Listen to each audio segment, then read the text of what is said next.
10 munud o'r gêm wedi chwarae Sean Bradley ar geg gornel, peniad rhydd i Max Cleworth.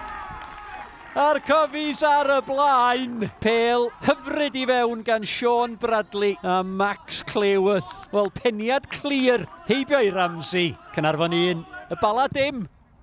Bras. Ar geg rydd at Sean Bradley, cael ei figilio gan Sean Smith. O, Bradley yn gwneud yn wych, Sean Bradley fewn i'r cwrt. Mendes! Yn ei gosod i heibio'r postyn. Kieran Smith yn ei dwyni, dyma Henry Jones. Jones, Venables. So gyfle mae'r ergyd. Macrath, Henry Jones. Jones, croesiad edrych am Kieran Smith, a mi oedd Bras yn bell ohoni! Wel, smonach yn y cefn. Gan y golwr, dan bwysau gan Will Evans oedd o. Ac yna'r Bale yn tasgu at Kieran Smith. Caernarfon yn falch o weld hwnna, mynd allan am gig gornel. Sean Bradley ar gig gornel, ac ei Bale i gefn y rwyd ac unwaith eto Max Cleworth.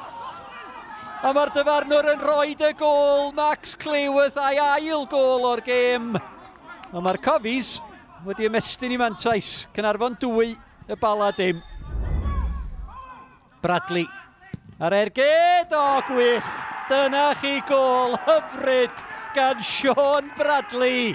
Gol gampus i ymestyn mantais Caernarfon. Caernarfon tair, y bala dim. Burns, Jones, o'n ta.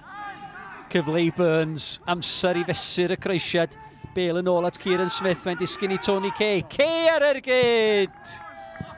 Tony Kay. Steve Leslie ar gig gornel. I'r ymwelwyr, oedd hi ar y llinell, yr peniad yn un da. Tony Kay, sgoriodd y gol gynta yn y bari. Dydd Sadwn i'r bala. Mendes, Kai Jones, Kenny wedi mynd ar rediad, o pas hyfryd. Mae Cleworth yn y canol, mae Cleworth ar hat-trick, cofiwch sgwar y dawi. Bickerstaff, oedd hi ar y llinell, a dyna chi gliriad. Anhygoel, oedd hi ar y llinell gan Andrew Burns.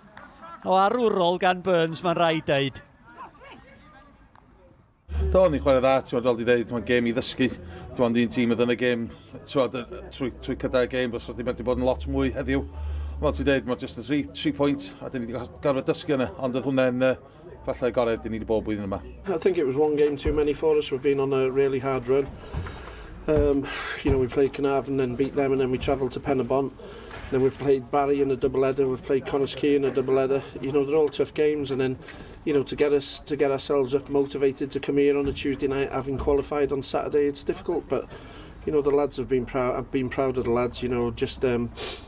Will scores early on, goals change games, and Caernarfon done well. But we're happy to have secured a European place, and I think the lads have celebrated very well over the weekend by the looks of it tonight, the way they worked, because they didn't work well enough.